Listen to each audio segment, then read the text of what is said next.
Is Mexico a safe country for expats and foreigners to move to? In today's video, we're going to give you the exact answer, complete with stats comparing a lot of Mexican cities to, for example, US cities and what they have going on right now in terms of crime rates so you can make the best decision for yourself. Hi, my name is Amanda Abea. Welcome to Entrepreneur Expat. On this channel, we talk all about what it's like to live in other countries as American expats. We talk about doing international business, investing internationally, real estate, relocation, and being digital nomads and making money online so you can go anywhere in the world. So if that's something that you're interested in, make sure to subscribe and hit the notification bell so you don't miss a single video that we have coming out on this channel. And if you, for example, are interested in moving to Mexico after hearing these statistics, spoiler alert, a lot of Mexican cities are safer than a lot of US cities right now. So if you are already thinking about moving to Mexico, we can help you with our team of experts.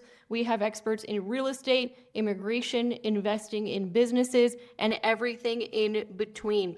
So in order to book one of those consultation calls, just go to entrepreneurexpat.com/consult. You'll be taken through a very brief application process.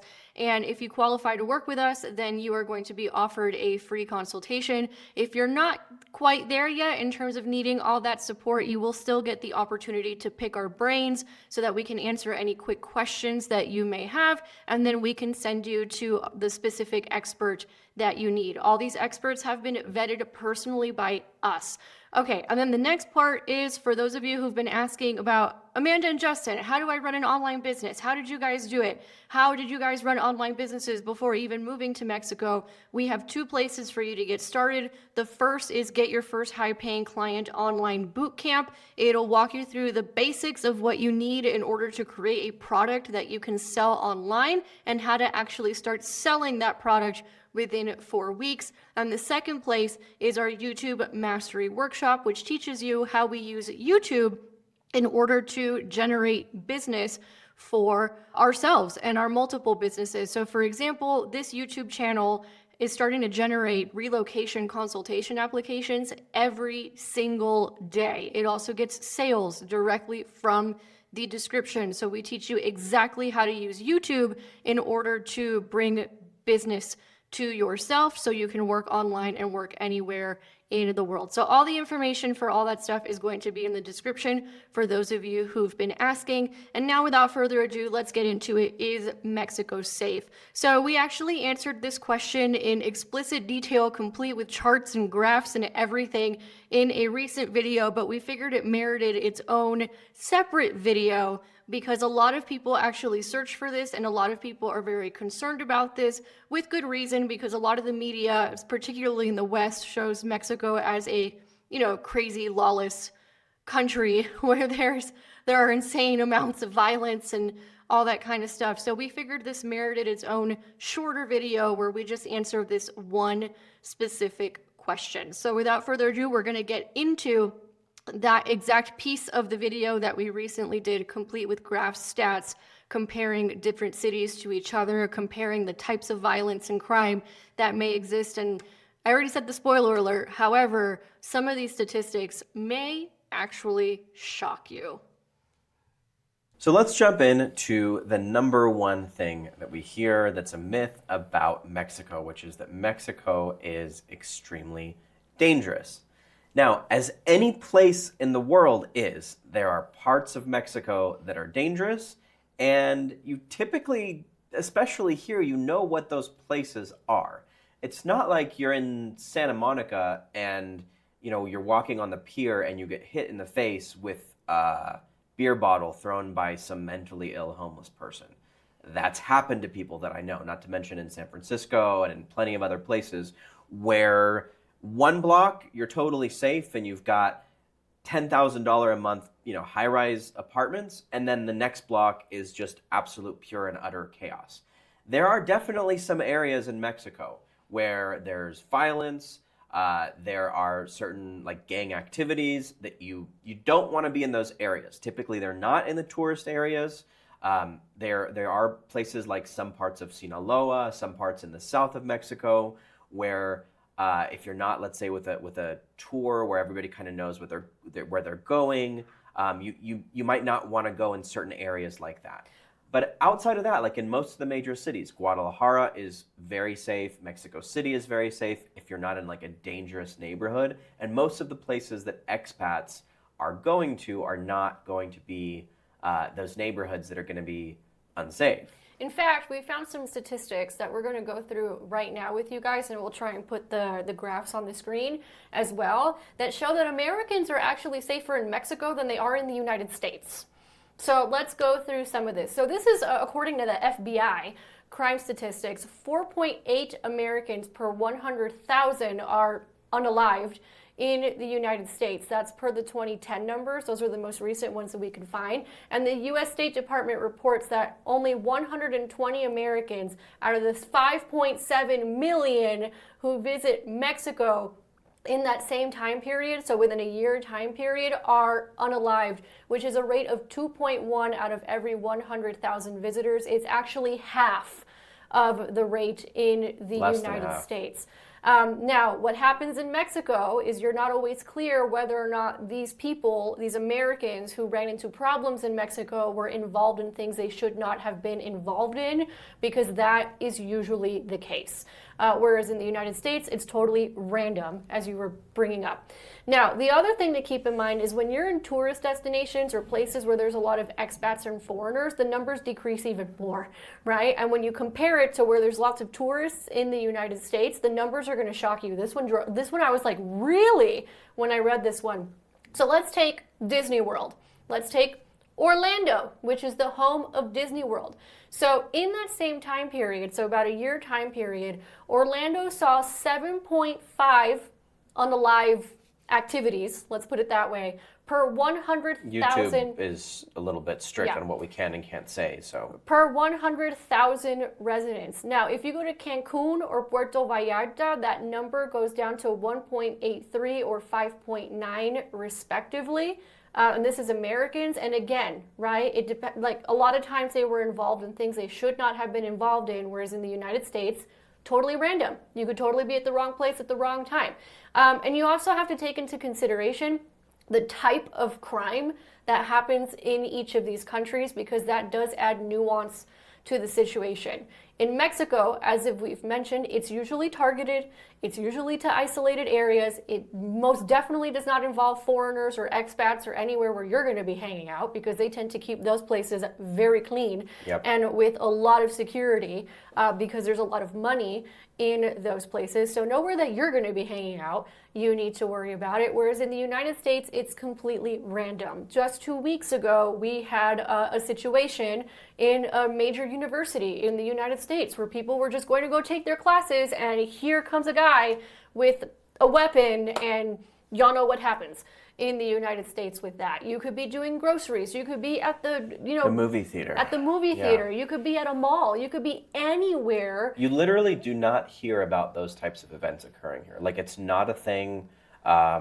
You can't just possess a weapon like anybody in the country. Yes, there are some criminals that have them, and that's not a good thing. But again, those criminals are not typically targeting foreigners or people not involved in those criminal conflicts that are here. Their issues are usually with each other and the government, not with you. Unless you get involved in things you're not supposed to be getting involved in, which we have heard stories like that of people ending up in situations, but every freaking time they were involved in things they should not have been involved in.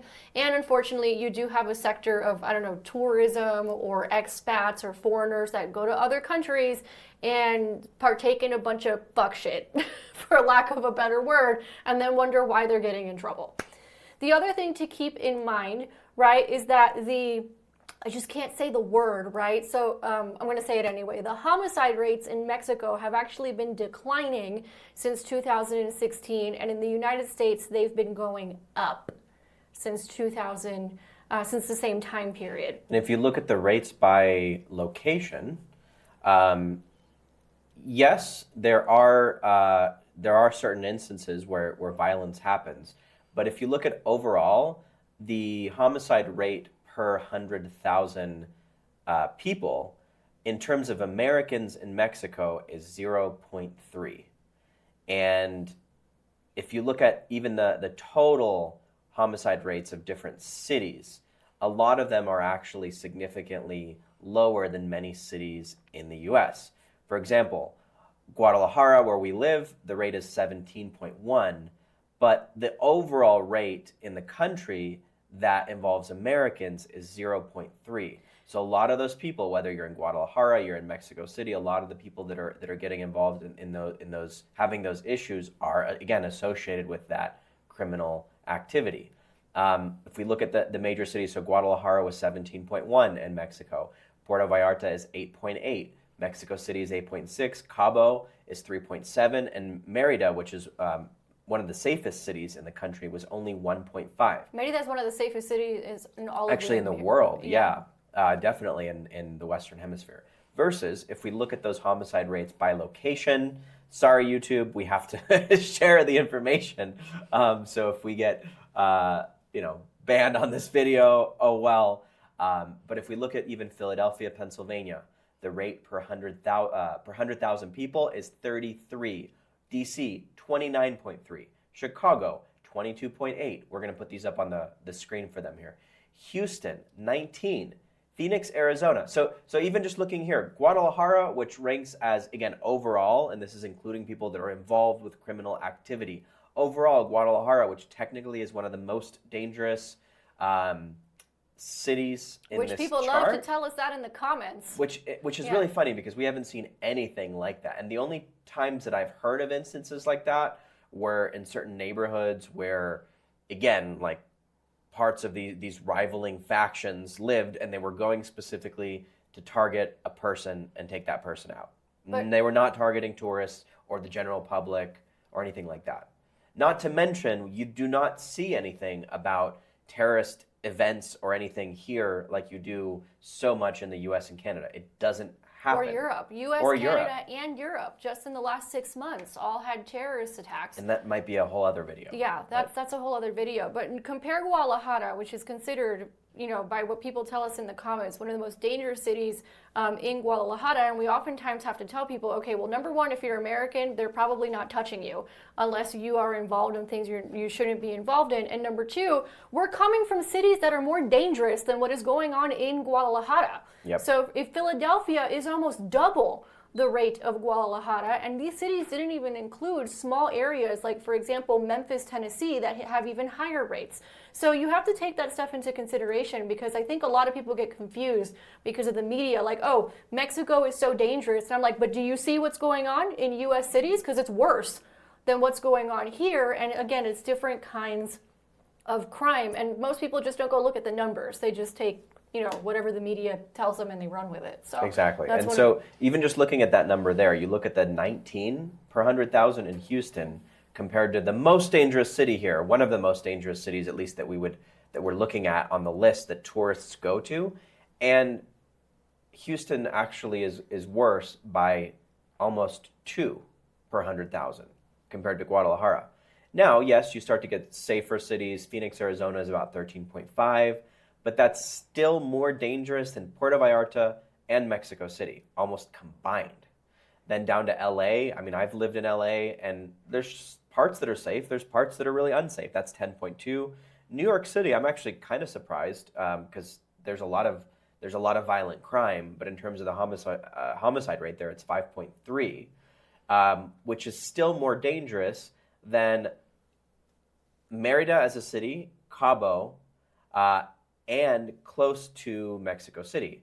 And it's several times what the homicide rate for Americans living here is. Yeah. I mean, many, many times. These are the actual stats.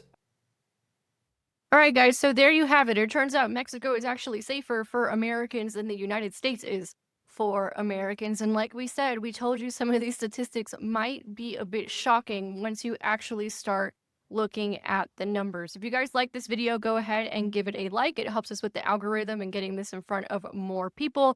And make sure to subscribe and hit the notification bell so you don't miss a single video that we have coming out on this channel. You guys already know we're going to bring a lot of resources to you, including interviews with our real estate partners, our immigration partners, and everybody we've got on our team to help you make your relocation to Mexico so much easier. And if you're interested in working with our team, all you got to do is go to entrepreneurexpat.com/consult and we can get started. And for those of you who are not quite there yet, you're still figuring out the remote income part of things, then make sure to check out our Get Your First High Paying Client Bootcamp and our YouTube Mastery Workshop, both of which you can find below.